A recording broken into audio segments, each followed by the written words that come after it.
Hello friends, welcome back to my YouTube channel NCERT Smarty में आप सभी का स्वागत है।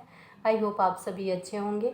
आज मैं हिंदी साहित्य के सुप्रसिद्ध कवि दिनकर जी की रचना भगवान के डाकिये के साथ उपस्थित हूँ, जो कि बसंत भाग 3 से लिया गया है।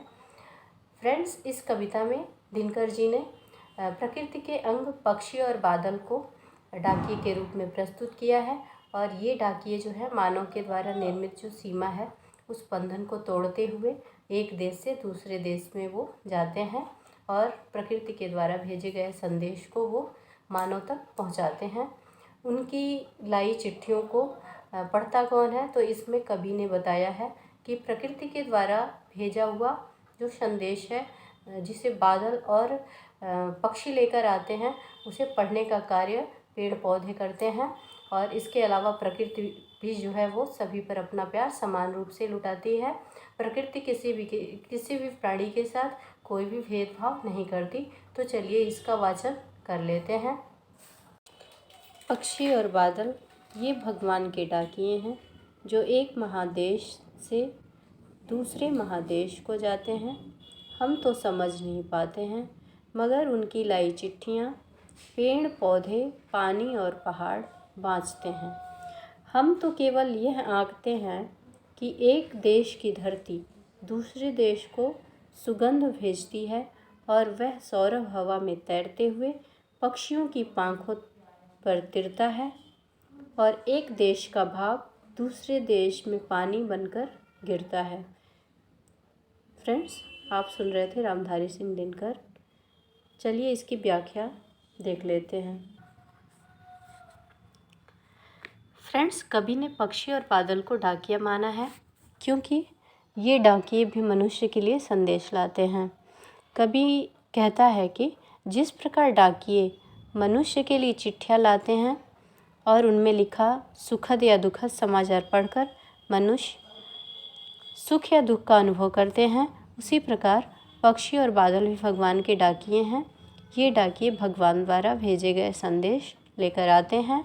इन डाकियों को क्षेत्र विशेष या कोई बंधन नहीं होता है। ये एक देश से दूसरे देश के मनुष्यों के लिए प्रेम, सद्भाव और एकता का संदेश लेकर आते जाते रहते हैं। पक्षी और बादल द्वारा लाए संदेश को हम मनुष्य समझ नहीं पाते हैं।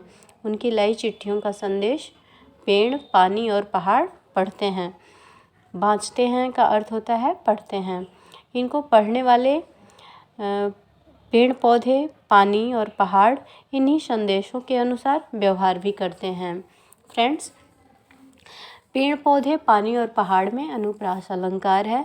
यहाँ पेड़ में प, पौधे में प, पानी, पहाड़ इन सब में प वर्ण की आवृत्ति हुई है। जहाँ पे बार बार आवृत्ति होती है एक ही वर्ण की, तो वहाँ पे अनुप्रास अलंकार होता है। ये आप सभी को पता है।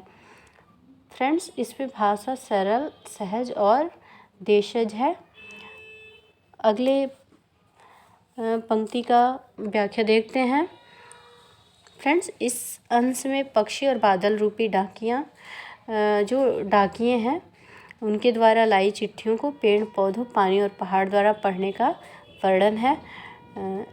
तो देखिए, पक्षी और बादल द्वारा लाई गई जिन चिट्ठियों को मनुष्य नहीं पढ़ पाता है उसे पेड़ पौधे, पानी और पहाड़ पढ़ते हैं।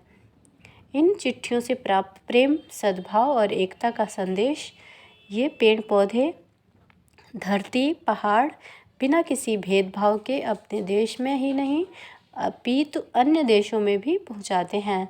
हम मनुष्य केवल यह अनुमान ही लगा पाते हैं कि यह धरती अन्य देशों को सुगंध भेजती है। वास्तव में प्रकृति ऐसा करके भेदभाव त्यागने का संदेश देती है। धरती द्वारा भेजा गया सौरभ अर्थात सुगंध हवा में तैरते हुए पक्षियों के पंखों पर तैरता हुआ देश की सीमाओं का बंधन तोड़ते हुए किसी अन्य देश के वातावरण में घुल मिल जाता है। प्रकृति द्वारा भेदभाव न करने का एक उदाहरण यह भी है कि किसी भी देश के नदी, सागर, झील, सरोवर आदि का पानी भाप बनकर उड़ता है और यह भाप ठंडी होने पर वर्षा के रूप में अपने देश में ही नहीं बल्कि अन्य देशों में भी बरस जाता है। फ्रेंड्स, इसमें पक्षियों की आँखों पर में अनुप्रास अलंकार है। प्रकृति द्वारा बिना भेदभाव क्रियाकलाप करने के माध्यम से मनुष्य के लिए भेदभाव त्यागने का संदेश दिया गया है। इसकी भाषा सरल, सहज और देशज है। इसी के साथ हम विदा लेते हैं। तब तक के लिए खुश रहिए। धन्यवाद।